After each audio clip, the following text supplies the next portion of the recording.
Well, good afternoon, everybody. Welcome. My name is Rich Wall Street Williams, and I am super excited that you're able to join us. And I'm just going to get right to mind over market.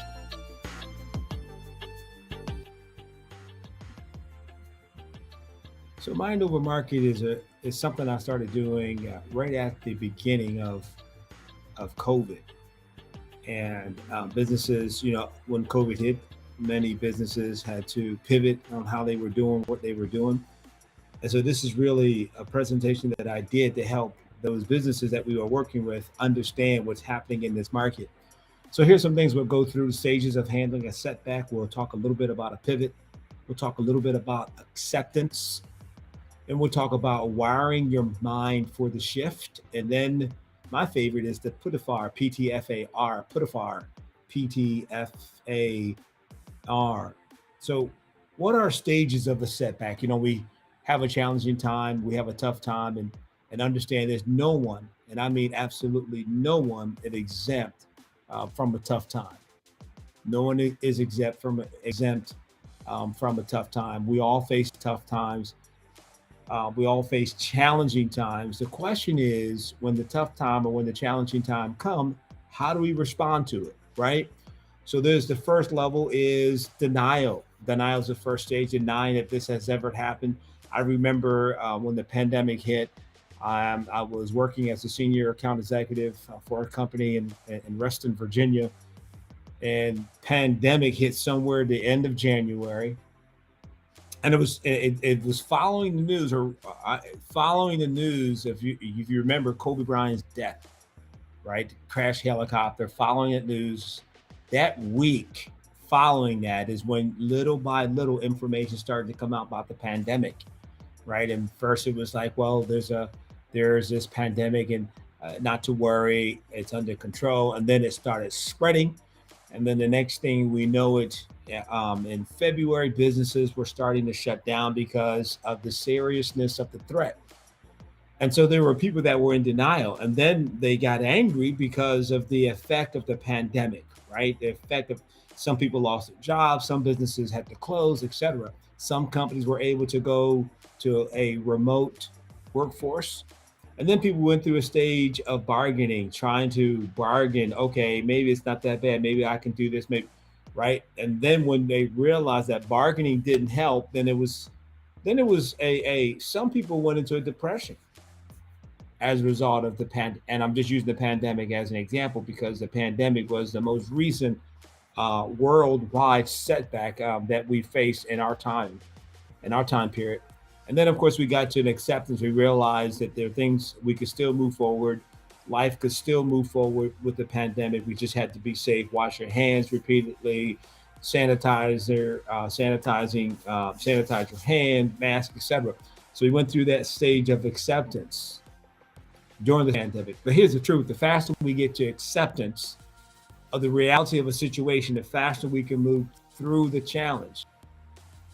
And that's what we had. That's what many had to do. We had to come to the acceptance, right, about the challenge, and then we can start moving through it. We can start moving through it, and then we get to a point where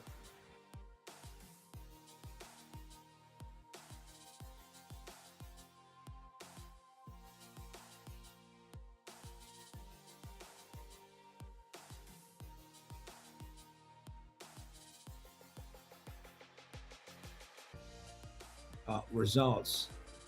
And I remember reading an article following maybe a year or so into the pandemic. It was in, I believe I read it in the Wall Street Journal. And the Wall Street Journal was talking about businesses. They did a survey of the businesses that closed and didn't open up again. And one of the things that they found for the businesses that closed, that they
place.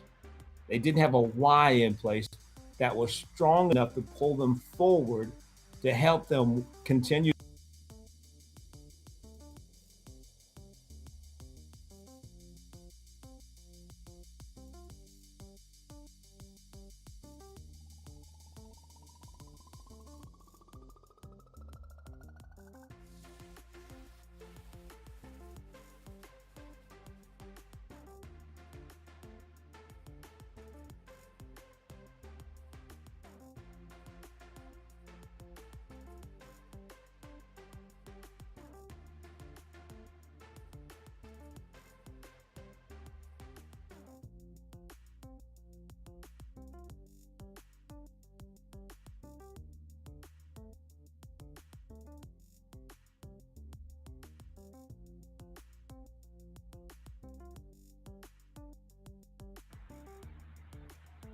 Hospitality, customer service. So you have to investigate your desire. You have to implement the behavior. How do you implement the behavior? I say you practice, drill, and rehearse. Whatever it is, the behavior that you want that's going to support the decision, you do it over and over and over until it becomes second nature. When I play sports, they talked about muscle memory, right? I remember a drill that my basketball coach had us do. It didn't make sense to us, but he had us do it over and over and over, right? We ran forward and then we had to fall and and resist putting our hands behind us. So fall backwards without putting our hands behind us. He had us run that drill over and over and over again. And one day I was like, okay, coach, I gotta know, why do we keep running this drill, falling on our behind? It doesn't make sense. How does it add to our defensive plan? How does it add to our offensive playbook? He said, Rich, his name is Coach Gordos. He said, Rich, the reason why we're doing this drill is because you're going to fall at some point while you're playing, right? I say, right. He said, and when you fall, if you put your hands back when you're falling backward, he said, this little bone right here, he said, it's going to snap. He said, that's how a lot of players get hurt when they fall. They hurt their wrist. They put their hands back instinctively, as opposed to falling on a big, soft, cushy muscle called your butt. I was like, oh, okay, I got it.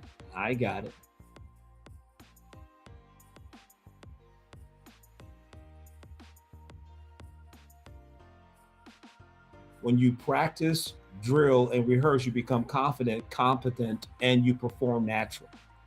When you practice, drill, and rehearse, you become confident, competent, and you perform naturally.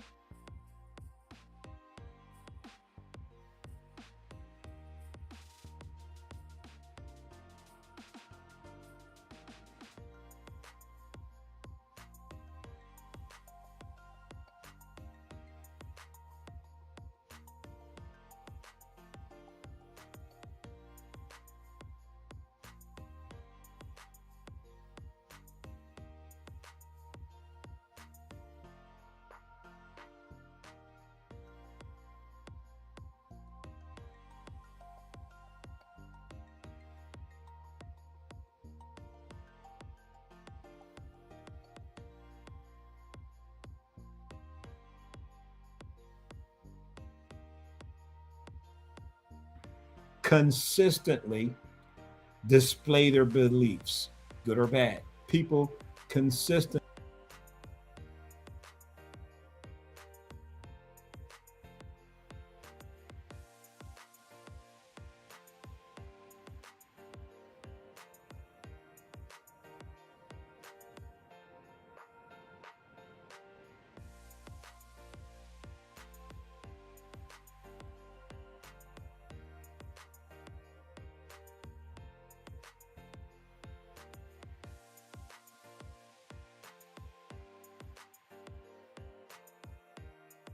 I think commitment.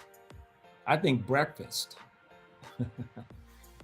Think about this. At breakfast, there's involvement and then there's commitment. The chicken is involved in your breakfast. They provide the egg. The pig is committed.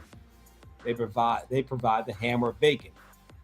I don't know if that offended someone, maybe you gross you out, but think about it. The pig isn't involved. The pig is committed. When it's breakfast time, you need bacon. That pig is committed.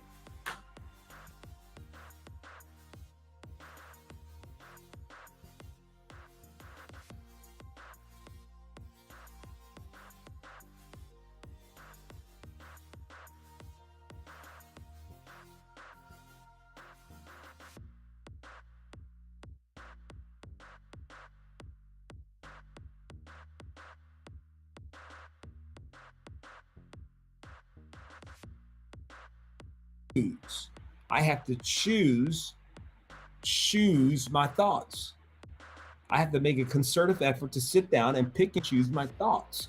I have to analyze my thoughts. I was at a seminar about a year and a half ago, and there was a mental health therapist was doing a presentation talking about the power of the brain, and she made a statement. She said the brain. Listen, we process 50 to 70,000 thoughts a day. That's what she said. I'm taking her word for it. She's a medical professional. She's had his PhD, right? And I've heard other people say the same. Other mental health and psychologists say the same. 50 to 70,000 thoughts a day. The brain thinks. We think 50 to 70,000 thoughts a day. Here's the thing that got my attention. 90% of those thoughts are the same thoughts. Think about that. 50 to 70,000 thoughts a day. 90% of those thoughts are the same thoughts. So 90% of what we're doing right now, we're on autopilot. That's the point I'm trying to make. So if I'm going to change the behavior, right? If I'm going to change the behavior, I'm going to have to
we do anything is the way that we do everything. The way that we do anything is the way that we do everything.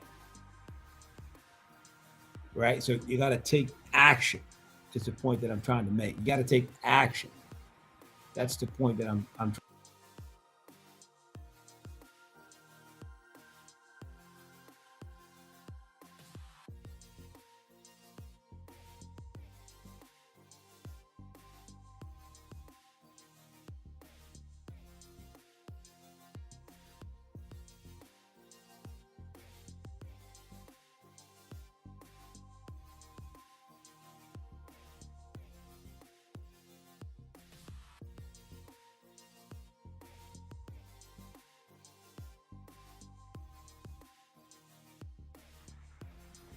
And I'm just really, really excited that I have this platform that we can sit around, we can chop it up, we can have some conversations um, about our success and where we're going and how we're going to get there. I personally believe that believing that you can is way more profitable than believing that you can't. I'll see you.